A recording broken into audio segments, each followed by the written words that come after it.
Linky. La nasse fiscale se referme sur les automobilistes.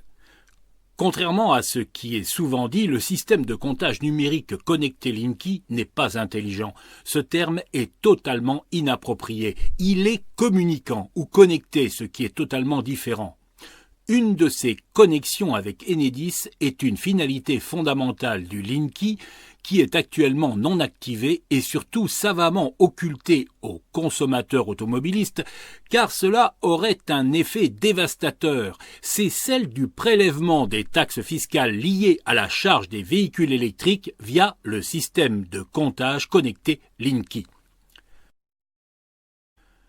Personne n'ignore que les politiques ont engagé une vaste mutation contraignante et fiscale qui doit aboutir par étapes à ce que tous les véhicules thermiques soient remplacés par des véhicules électriques d'ici les années 2017 à 2040. Pour ce faire, il a fallu transformer non seulement la législation, mais aussi le principe de collecte des taxes, car l'État ne peut évidemment se priver des rentrées fiscales liées au carburant. En conséquence, en 2011, qui est l'année de l'officialisation du système de comptage connecté Linky, coïncide avec le changement du nom de la TIP, taxe intérieure sur les produits pétroliers, qui est remplacée par la TICPE, taxe intérieure de consommation sur les produits énergétiques. La TICPE rapporte près de 30 milliards d'euros dans les caisses de l'État chaque année. C'est d'ailleurs le 4e poste de recettes fiscales derrière la TVA, l'impôt sur le revenu et l'impôt sur les sociétés. Avec le Linky, l'administration fiscale va disposer d'un outil qui va lui permettre d'encaisser les taxes liées à la TICPE. Concrètement, lors des charges de véhicules électriques ou d'accumulateurs ou tout dispositif de stockage de l'énergie électrique, cette action de charge sera détectée par le gestionnaire Enedis via le bus filaire de l'émetteur radio Linky qui possède cette interface appelée TIC, acronyme de Téléinformation Client, dont le TIC numéro 5 correspond à la charge des véhicules électriques.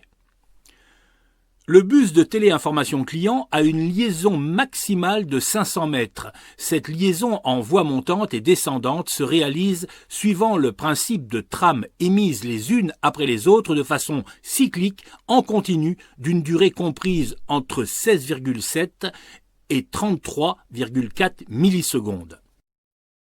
En principe, à partir de 2021, qui est la fin officielle du déploiement des compteurs Linky, pour charger les batteries de son véhicule électrique, l'automobiliste aura les choix soit d'une charge normale, accélérée ou rapide, suivant les propositions de la délibération de la CRE, qui est la Commission de régulation de l'énergie, qui détaille la tarification hors TVA des 3 taxes qu'auront à payer les automobilistes.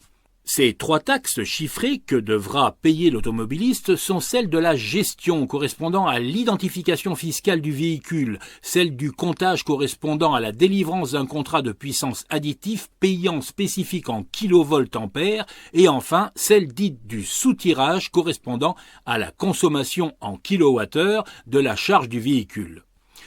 Notons que le TIC 5 est basé et délivre de la puissance apparente soutirée donc par rapport au cosinus phi, ce qui engendre en moyenne une surfacturation de 10 à 40% pour les automobilistes.